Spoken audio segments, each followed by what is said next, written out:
one of the main actors in Star Trek Discovery, may not actually exist. And no, this isn't one of those crackpot Avril Lavigne was replaced by a look-alike conspiracy theories. It's a surprisingly plausible idea. The theory begins with Discovery's early casting announcements. When Shazad Latif was cast as Klingon Officer Cole last year, Discovery went through some growing pains during pre-production, including Cole being recast with the actor Kenneth Mitchell. Shazad Latif switched roles to play Starfleet Officer Ash Tyler. He's credited among the main cast in Discovery's title sequence, and appeared prominently during the promotional tour, even though Tyler only made his first appearance in Episode 5. Usually, an actor must appear in almost every episode to be considered a main cast member. This is where things get complicated, and potentially spoilery for future episodes. According to some fans, Shazad Latif has been in almost every episode. They believe that Latif also plays the Klingon torchbearer VOQ, and that VOQ has disguised himself as the human Ash Tyler. That means Javed Iqbal, the actor who plays VOQ, is not actually a real person. He's just a name CBS put on the credits, to avoid spoiling the twist. Photo via Star Trek Discovery. Who is Javed Iqbal? Javed Iqbal's IMDb page contains only one credit: Star Trek Discovery. His only photo is in full Klingon makeup as VOQ.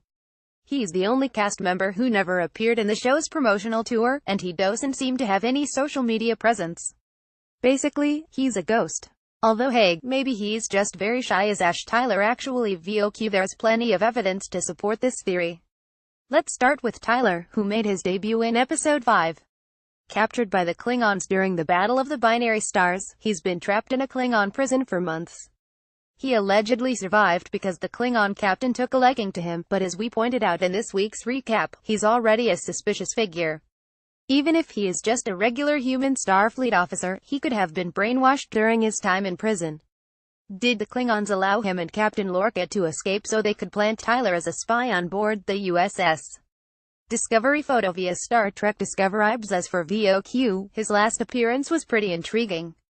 In Episode 4, he was exiled from his own ship and given a mysterious opportunity by his ally L'Rell.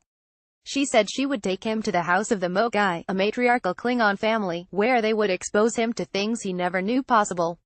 This would give him some kind of power to fight the Federation, but it would come at a cost. He would have to sacrifice everything.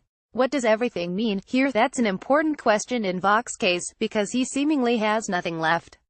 He lost his ship and his mentor, and his crew left him to die. Arguably, his ultimate sacrifice would be to abandon his Klingon identity. Did the Mokai transform him into a human to support this? The Klingon captain who captured Ash Tyler is a woman, who told Lorca that she's descended from spies. She could be a member of the Mokai. Can a Klingon become a human? The short answer is yes. Star Trek has a long history of characters disguising themselves as other species. Kirk and Picard both used cosmetic surgery to go undercover as Romulans, and Voyager featured a Cardassian who genetically engineered herself to look like a Bajoran.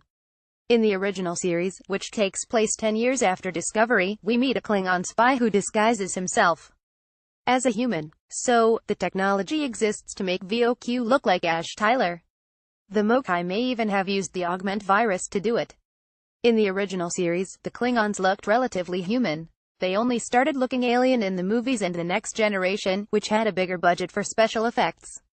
Most fans just ignore the difference between 1960s era Klingons and the modern version with cranial ridges and fangs, but Star Trek Enterprise also provided a canonical explanation. A century before Discovery, the Klingons accidentally created the augment virus. It made Klingons lose their distinctive forehead ridges, giving them the human appearance of the original series. Looking at it this way, VOQ had the means, motive and opportunity to disguise himself as Ash Tyler and infiltrate the USS Discovery. Of course, he only had 6 weeks to become a convincing human Starfleet officer, but hey, stranger things have happened, especially in Star Trek.